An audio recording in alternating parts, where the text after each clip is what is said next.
성도 여러분, 안녕하세요.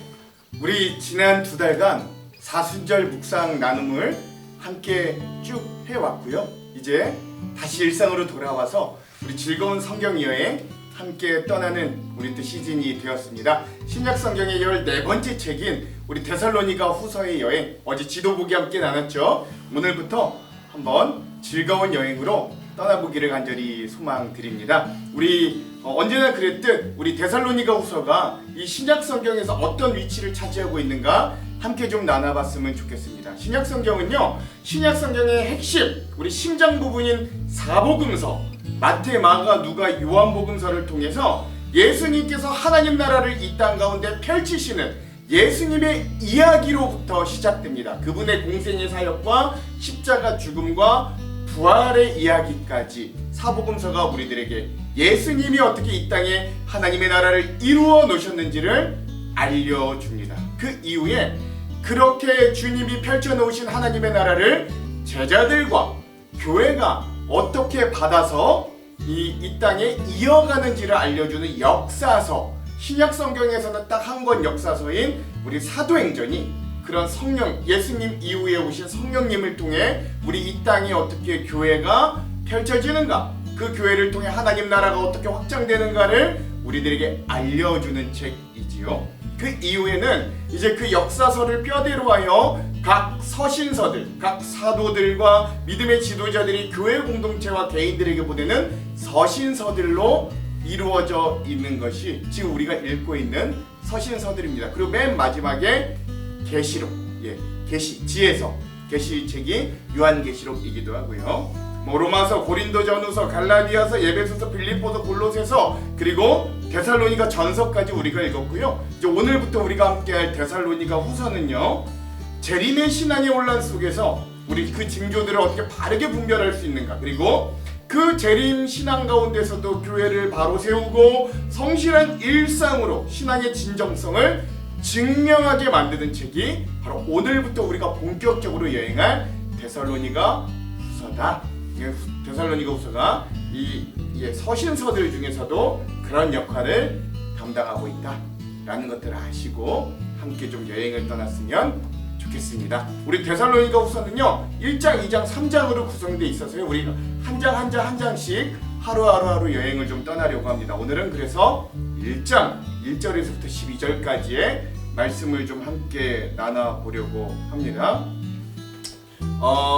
데살로니가 후서 1장의 우리 제목을 제가 좀 지어보면요, 이래요. 제목은 고난, 주님의 영광을 위한 리허설이라는 제목을 지어봤습니다.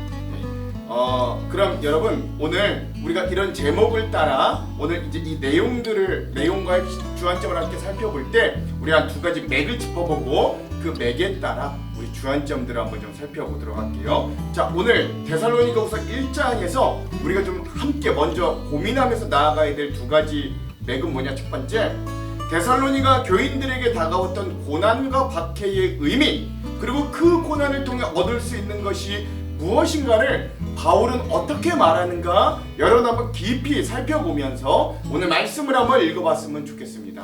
자, 2번째, 오늘 데살로니가후서 1장의 말씀을 통해 그리스도인의 최후의 승리는 무엇인가도 함께 좀 깊이 묵상해보는 그런 시간들, 우리의 삶에 적용해보는 그런 시간이 되기도 간절히 소망해봅니다. 이런 2가지 맥을 짚으면서 우리가 고린도후서 1장을 함께 좀 나눠볼 거고요.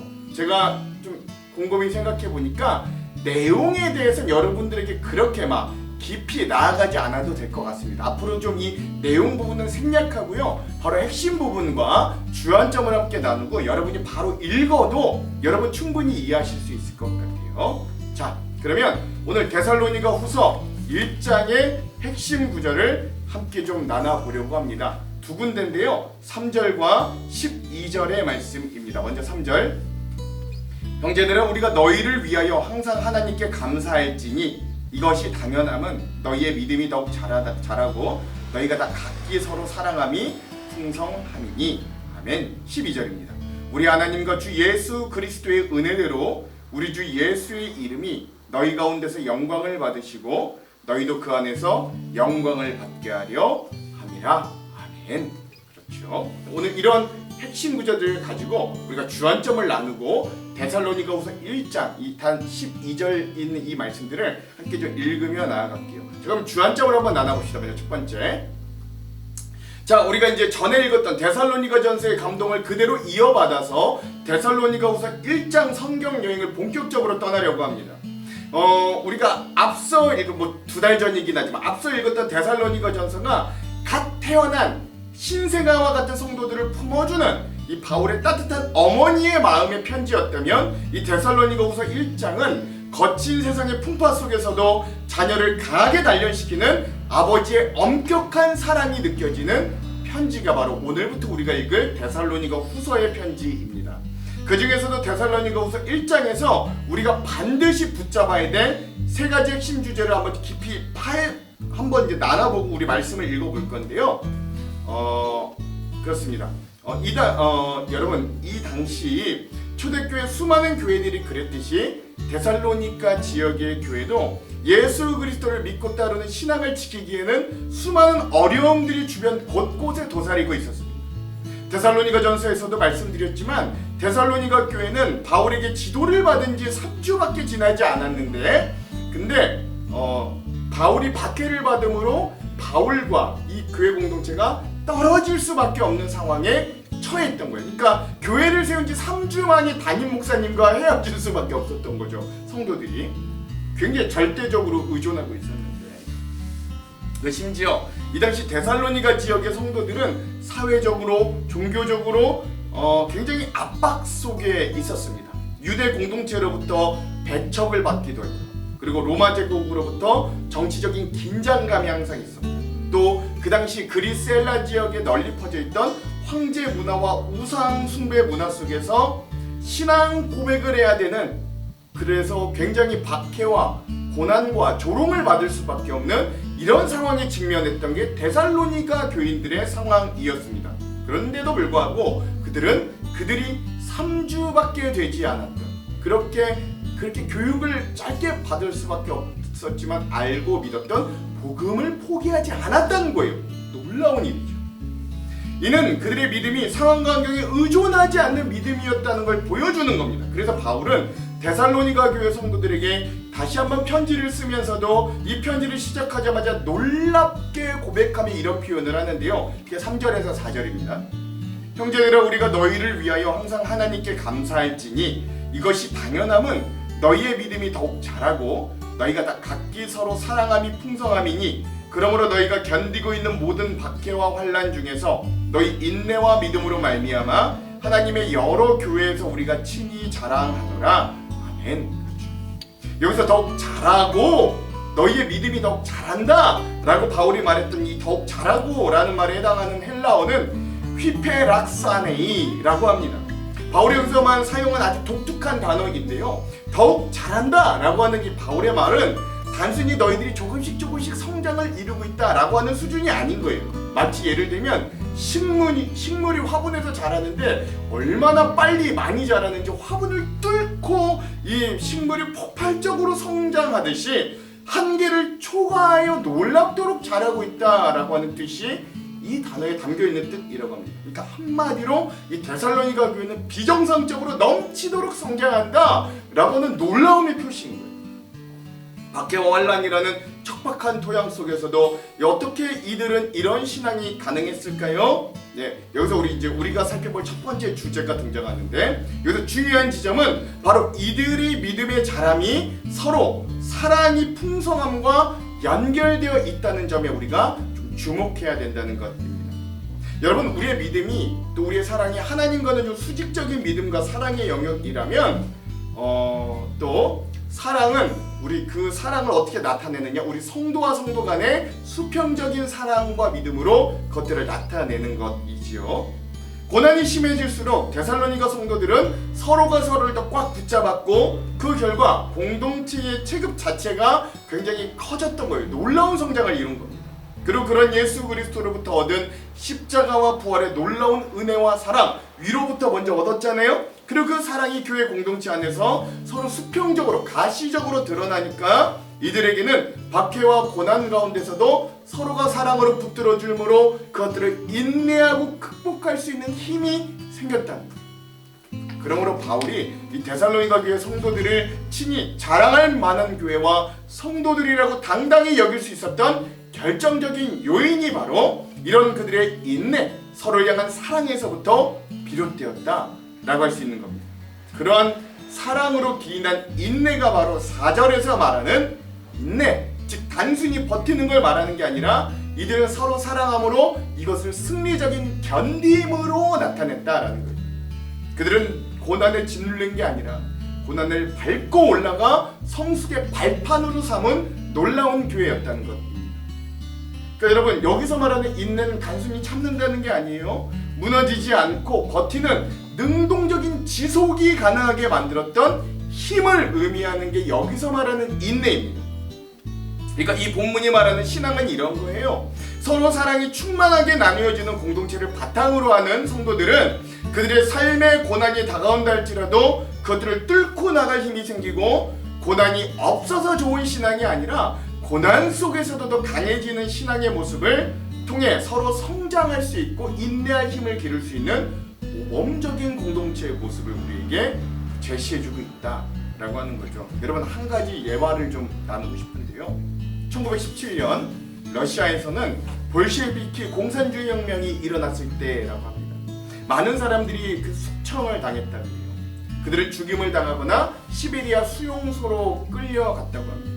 그 중에 한 강제 노동소에는 10평 남짓한 방에 한 24명의 수감자들을 막 가둬두기도 했는데요.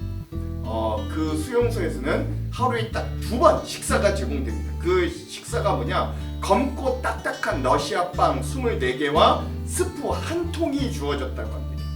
그게 전부였어요. 그렇게 딱 하루에 2번 그렇게 주어지는데, 영하 30도에서 40도로 오가는 이 강추위와 끊임없이 계속되는 강제 노동, 그 얼마나 배고프고 허기지고 피로하고 질병이 있고 또 지독한 동상 속에서 사람들이 계속 죽어나갔던 거예요.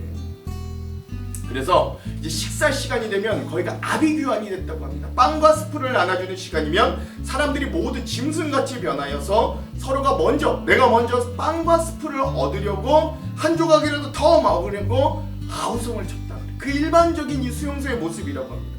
몸이 불편하거나 질병에 걸린 사람은 한 조각의 빵도 한 모금의 스프도 받아 마실 수가 없었던 게 일반적인 그 수용소의 모습 풍경이었다. 또 그렇게 막 다투는 동안 스프가 절반 이상 쏟아지고, 때론 막 네 빵이니 내 빵이니 격렬하게 주먹질이 오가서 그러다 보니까 병든 사람은 먹지 못해 죽어나갔고, 또 제대로 된 영양소를 평화롭게 나눠 먹어도 모자른데 다들 이렇게 영양실조에 막 걸려있는, 그래서 감방이 점점 그 수용소가 죽음의 장소들로 변화되고 있었다.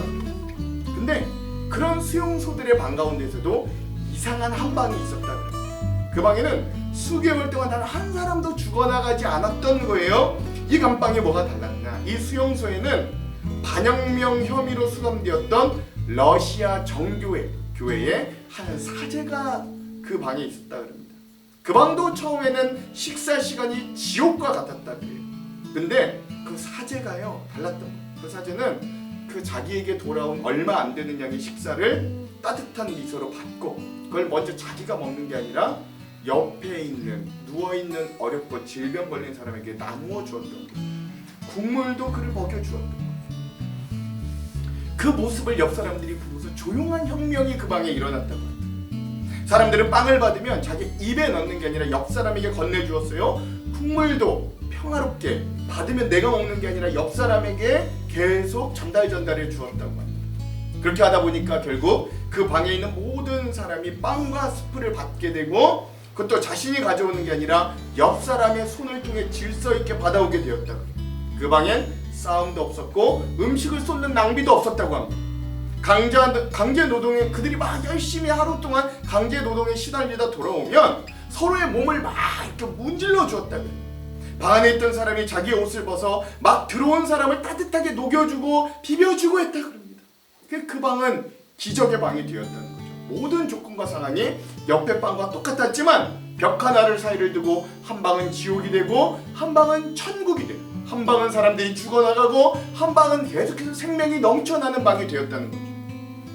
진정 주님을 사랑했던 한 성직자의 나눔이 놀라운 날갯짓이 되어서 생명의 폭풍이 되었다는 겁니다. 다른 사람은 내가 어떻게 하면 하나라도 더 먹을까, 남의 것을 어떻게 하면 뺏어 먹을까, 이것들을 고민하던 곳에서 서로 사랑이 넘치는 그 방은 내가 이 사람을 어떻게 표현할까? 오늘은 무엇으로 다른 사람들을 더 배불리게 할 수 있을까에 관심하는, 무슨 말과 행동으로 내 옆에 있는 친구들이 의미를 찾고 기쁘게 할까를 생각하는 방으로 변화됐다는 거죠. 그리고 그런 날갯짓은 죽음이 끊어지고 생명이 연장되는 너무나도 아름다운 기적과 사랑의 현장이 되게 하였다. 이 실화를 바탕으로 한 예화라고 하더라고요. 오늘 우리에게 이 예화가 주는 이 의미가 큽니다. 여러분, 보통 우리 인생에 고난이 오면 사람들은 본능적으로 자기 방어적이 됩니다. 하지만 오늘 데살로니가 교회 성도들처럼 나도 힘들지만 옆에 있는 성도들은 어떠한가를 먼저 묻는 그런 풍성한 사랑의 실천이 있는 공동체가 바로 데살로니가 교회였다는 거예요. 그러므로 고난과 박해가 와도 인내할 힘이 생겼던 거죠. 그러니까 여러분, 오늘 우리도 마찬가지입니다. 오늘 우리에게도 그런 공동체가 있어요. 오늘 우리 교회의 공동체가 바로 그런 교회의 공동체입니다. 그러니 여러분, 핸드폰을 들어 수많은 연락처 중에 내가 먼저 다가감으로 누군가가 일어설 수 있다면 여러분 먼저 다가가시기 바랍니다. 그게 사랑의 나눔의 시작입니다. 메신저에서 따뜻한 위로 한마디 먼저 건네는 게 그게 역동적인 믿음의 시작이에요. 그게 옆에 있는 분들과 서로 붙들어주는 힘을 얻는 거죠. 특히 우리 교회의 공동체는 더욱 그렇습니다. 우리 기독교 신앙은요, 2000년이 넘는 학문적인 논리와 굉장히 신학적인 깊은 쌓임이 있는 유력한 고등종교입니다. 그러나 사실 그럼에도 불구하고 우리의 신앙은 논리가 아니라 실천을 통해서만 입증되고 변증될 수 있어요. 이 말은 기독교 신앙이 비합리적이고 비이성적이다라는 말이 아니에요. 그러나 우리가 일상의 삶을 살면 논리적이고 이성적인 현실 속에서는 하나님이 존재하지 않는 듯 보이는 게 사실이기도 하지. 그럴 때 우리 기독교 신앙이 실제한다는 것을 증명할 수 있는 가장 중요한 입증은 비논리적, 즉 세상의 법칙과는 정반대로의 것. 사랑이 무엇인가를 만들어내고 그렇게 만들어진 무엇인가를 우리가 사랑으로 보여줄 때, 그래서 우리가 우리에게 닥쳐온 고난도 서로가 사랑함으로 붙들고 인내하며 승리하는 모습을 보여줄 때 비로소 기독교 신앙의 진가가 드러나는 것입니다. 오늘 우리가 살아내는 하루의 삶이 그런 사랑을 통해 버텨내고 인내와 성장의 힘을 드러내는 그런 하루가 되기를, 그리고 우리 교회 공동체가 그런 교회 공동체가 되기를 먼저 간절히 소망드립니다. 자, 두 번째, 오늘 데살로니가후서 1장을 통해 우리가 나눌 주제는요, 오늘 고난과 박해 가운데 있는 데살로니가 성도들을 향한 바울의 격려가 성도들을 위한 따뜻한 위로와 격려에만 그치지 않았다는 거예요. 바울은 이어서 이 고린도 교회, 데살로니가 교회 성도들에게 다가오는 고난과 박해가 결국 하나님의 공의로운 심판을 드러내는 표시가 될 것임을 이렇게 알려줍니다. 5절, 이는 하나님의 공의로운 심판의 표요 너희로 하여금 하나님의 나라에 합당한 자로 여김을 받게 하려 함이니 그 나라를 위하여 너희가 또한 고난을 받느니라. 아멘. 그렇죠. 바울은 우리의 일반적인 생각을 뒤집는 이야기를 합니다. 우리는 보통 이렇게 생각해요. 우리에게 고난이 주어질 때 마치 하나님이 우리와 함께 안 계신 것처럼 느껴지게 되고, 또한 우리 고난이 주어질 때 우리가 신앙생활에 잘못을 하거나 실패했기 때문에 그 고난이 우리에게 온다고 여기기도 합니다. 그러나 바울은 우리 믿는 자들에게 다가오는 박해와 고난은 오히려 표시가 된다라고 이야기합니다. 여기서 표는 증거, 즉 하나님의 공의, 정의로우심이 이미 작동하고 있다는 증거로서 다가온다는 이야기입니다. 말이 좀 어렵죠? 즉 무슨 말이냐? 즉 고난은 하나님의 심판이 없다는 증거가 아니라 오히려 하나님의 나라가 실제한다는 증거가 된다는 거예요. 우리 믿는 자가 이 땅에서 받는 고난입니다. 주석에서는 이 부분을 이렇게 설명해요. 하나님의 나라를 위해 받는 고난을 받는 성도가 바로 그 나라에 속했다는 증거가 된다라고 말합니다. 이 말씀은 마치 예수님께서 팔복을 가르치시면서 의를 위하여 박해받고 핍박받는 자는 기뻐하라, 천국이 그들의 것이다 라고 선포하신 말씀을 기억나게 하는 부분이기도 합니다. 즉 주님도 우리를 구원하시기 위해 고난을 받으셨다면 우리도 그 고난에 동참하는 게 마땅한 거예요. 그러나 주님은 고난만 받지 않으셨고 부활하셔서 영광을 누리셨습니다. 그러므로 그 고난에 동참하는 우리도 그 고난의 표가 있다면, 우리도 그것을 부활과 구원의 표를 여긴다면 우리도 곧 머지않아 그 부활과 역전의 영광을 누리게 됨을 소망할 수 있게 됩니다. 그 후에 바울은 고난과 박해 중에 있는 데살로니가 교회 성도들에게 한 차원 더 깊은 격려의 말씀의 차원으로 이렇게 나아가는데요. 그 6절에서 7절, 너희는 환난을 받게 하는 자들에게는 환난으로 갚으시고 환난을 받는 우리에게는 우리와 함께 안식으로 갚으시는 것이 하나님의 공의시니 아멘. 그렇죠. 구약 성경에서도 특히 여러분 시편에서 다윗이나 또는 고난 중에 있는 성도들이 자주 하나님께 탄원하면서 하나님의 보응과 갚아주심을 기도하고 노래할 때가 굉장히 많이 있는데요. 오늘 바울의 이 말씀도 우리의 성도들에게 주는 격려와 위로의 핵심이 되는 거예요. 그건 바로 성도를 환난받게 하는 자들에게는 하나님의 환난으로 갚으시고 환난받는 우리 그리스도인들 믿는 자들에게는 우리와에게 안식으로 갚아주시는 하나님이 바로 우리가 믿는 공의로운 하나님, 정의로운 하나님이시다라는 선포입니다. 그러므로 바울의 선포는 더욱 그리스도인들을 핍박하는 자들의 무서운 심판의 자리로까지 이렇게 나아가요. 7절 후반부에서부터 9절까지 주 예수께서 자기의 능력의 천사들과 함께 하늘로부터 불꽃 가운데 나타나실 때에 하나님을 모르는 자들과 우리 주 예수의 복음에 복종하지 않는 자들에게 형벌을 내리시리니 이런 자들은 주의 얼굴과 그의 힘의 영광을 떠나 영원한 멸망의 형벌을 받으리로다. 아멘. 그렇죠? 즉 하나님께서 이루실 심판의 본질은 단순히 뜨거운 불길 속에 던져지는 고통을 넘어서 생명의 근원이신 하나님으로부터 영원히 단절되는 관계의 종말을 이야기한다는 거예요. 그러니까 주를 믿는 자들을 박해하는 자들, 하나님을 끝까지 거부하는 자들에게는 하나님이 자신과의 관계의 단절을 끊는 형벌을 내리신다. 이건 성도들에게 굉장히 가장 큰 위로가 됩니다. 왜냐하면 지금 나를 믿는 나를 괴롭히는 악의 세력이 결국 하나님의 통치 아래 있다는 걸 의미해주고 또 반드시 그들이 대가를 치르게 될 것임을 보장하기 때문에 그런 거죠. 그러니까 이제 역정되리라는 겁니다. 한국교회 역사에서도 이런 모습을 잘 나타내주는 목사님이 한 분 계셔서 소개하기를 원하는데요. 바로 제주도 선교사로 유명한 이기풍 목사님의 이야기입니다. 이 이기풍 목사님이 제주도로 가서 사역할 때 제주도는 1만 8천의 신의 땅이라고 불릴 만큼 무속신앙이 굉장히 강한 땅이었다고 합니다. 섬이어서 그랬는데 주민들은 이기풍 목사님을 외지에서 온 귀신 들린 자로 취급하면서 돌을 던지고 심지어 쌀도 안 팔아줬다고 해요. 굶주림에 지쳐서 쓰러진 이기풍 목사님을 비웃는 무속인들, 무당들의 조롱이 한동안 가득했다고 합니다. 그런데 하나님은 그런 이기풍 목사님의 목회를 그냥 두지 않으셨습니다. 시간은 좀 걸렸지만 이기풍 목사님이 그 모진 상황 가운데서도 포기하지 않고 목회를 이어나갈 때, 복음 전파를 할 때 하나님은 그 고난을 사용하여 놀라운 역전을 이뤄내셨다는 거예요. 드러내셨다는 거죠. 이기풍 목사님의 사역을 기록한 내용들 중에 보면 이런 내용들이 있다 그래요. 제주도에서 가뭄과 질병이 돌 때 이기풍 목사님이 간절하게 기도하면 비가 내릴 때가 있었다고 합니다. 때론 병자들이 목사님께로 찾아와서 기도받고 고침받는 역사들이 일어났습니다. 그런 일들을 옆에서 오랜 시간을 두고 경험하고 목격한 제주도의 사람들은 점점 이기풍 목사님과 그가 전하는 복음을 받아들이게 되었다.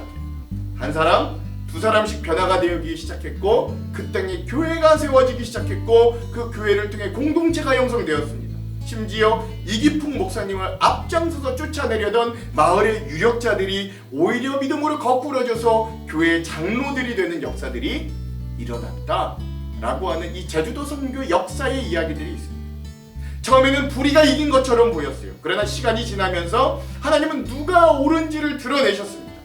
복음을 거부하던 땅이 복음을 받아들이는 땅으로 바뀌었어요. 이건 단순히 성공한 이야기를 말하는 게 아닙니다. 하나님께서 공의롭도록 판단하신 사건을 말하는 거예요.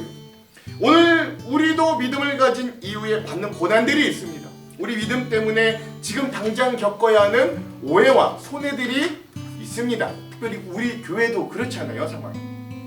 그래서 억울할 수 있고요. 분노가 치밀어 오를 수도 있습니다.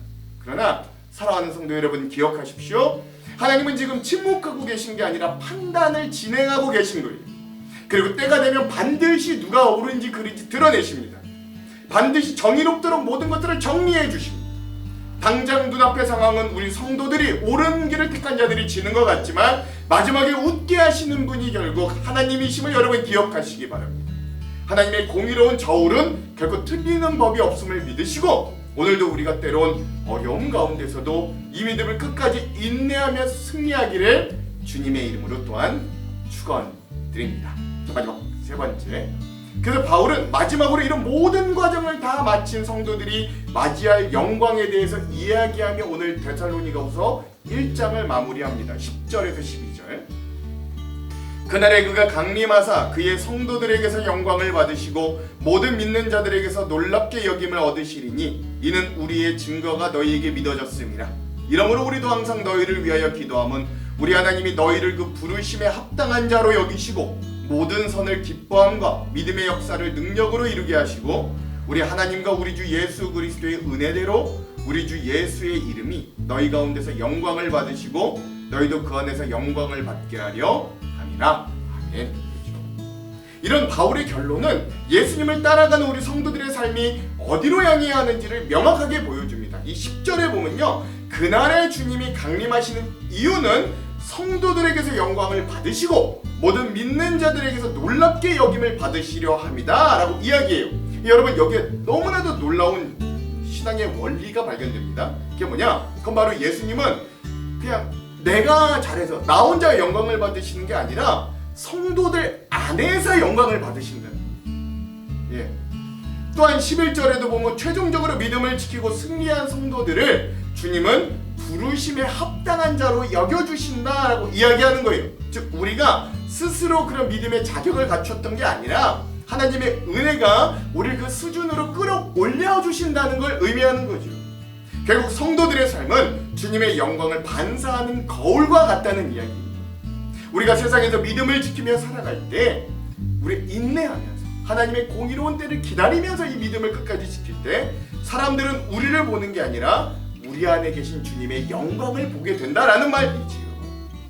우리의 믿음의 선조들은 이 땅에서 관심하지 않았고 언제나 그 시선을 저 하늘에 두어 이후에 우리가 하늘에서 받을 그 영광을 바라보며 모든 어려움들을 견뎌내고 결국 이만한 복음의 증진과 이 땅의 부흥을 이루어내 주셨습니다.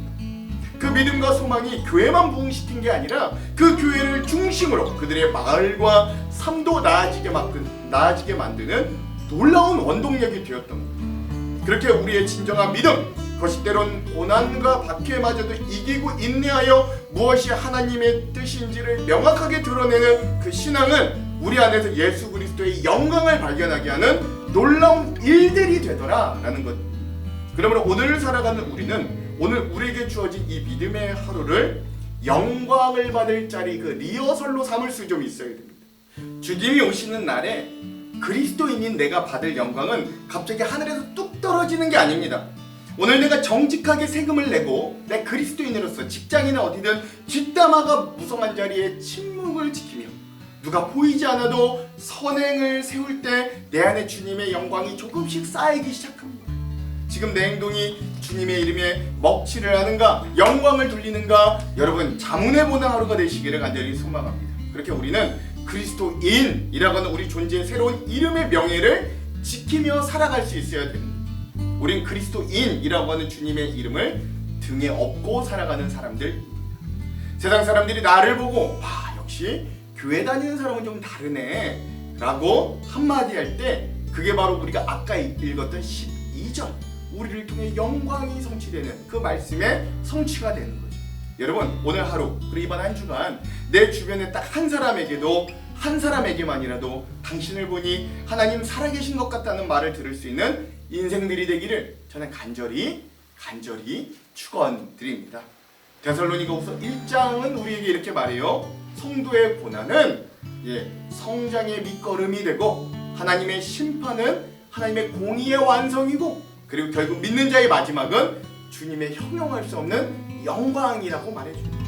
이 확신을 가지고 오늘도 승리의 삶을 살아갈 수 있는 저와 여러분들이 되기를 주님의 이름으로 축원드립니다. 기도할게요. 하나님, 고난과 박해 가운데서도 서로를 사랑함으로 인내할 힘을 지녔던 데살로니가 교회 성도들을 기억합니다.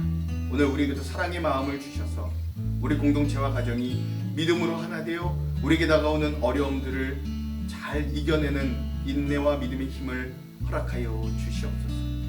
하나님, 주님은 공의의 하나님이심을 끝까지 믿게 하여 주시고 우리를 결국 영화롭게 하실 그 주님의 마지막 소망도 붙들어 오늘 하루를 승리할 수 있는 귀한 하루가 될 수 있도록 또한 우리를 사용하여 주시옵소서. 그렇게 하실 주님 기대하며 예수님 이름으로 기도합니다. 아멘. 그럼 사랑하는 성도 여러분, 오늘 하루도 말씀으로 승리하십시오. 사랑하고 축복합니다. 화이팅! 데살로니가 후서 제1장. 바울과 실와노와 디모데는 하나님 우리 아버지와 주 예수 그리스도 안에 있는 데살로니가인의 교회에 편지하노니 하나님 아버지와 주 예수 그리스도로부터 은혜와 평강이 너희에게 있을지어다. 형제들아, 우리가 너희를 위하여 항상 하나님께 감사할지니 이것이 당연함은 너희의 믿음이 더욱 자라고 너희가 다 각기 서로 사랑함이 풍성함이니 그러므로 너희가 견디고 있는 모든 박해와 환난 중에서 너희 인내와 믿음으로 말미암아 하나님의 여러 교회에서 우리가 친히 자랑하노라. 이는 하나님의 공의로운 심판의 표요 너희로 하여금 하나님의 나라에 합당한 자로 여김을 받게 하려 함이니 그 나라를 위하여 너희가 또한 고난을 받느니라. 너희로 환난을 받게 하는 자들에게는 환난으로 갚으시고 환난을 받는 너희에게는 우리와 함께 안식으로 갚으시는 것이 하나님의 공의시니 주 예수께서 자기의 능력의 천사들과 함께 하늘로부터 불꽃 가운데 나타나실 때 하나님을 모르는 자들과 우리 주 예수의 복음에 복종하지 않는 자들에게 형벌을 내리시리니 이런 자들은 주의 얼굴과 그의 힘의 영광을 떠나 영원한 멸망의 형벌을 받으리로다. 그날에 그가 강림하사 그의 성도들에게서 영광을 받으시고 모든 믿는 자들에게서 놀랍게 여김을 얻으시리니 이는 우리의 증거가 너희에게 믿어졌습니다. 이러므로 우리도 항상 너희를 위하여 기도함은 우리 하나님이 너희를 그 부르심에 합당한 자로 여기시고 모든 선을 기뻐함과 믿음의 역사를 능력으로 이루게 하시고 우리 하나님과 주 예수 그리스도의 은혜대로 우리 주 예수의 이름이 너희 가운데서 영광을 받으시고 너희도 그 안에서 영광을 받게 하려 함이라.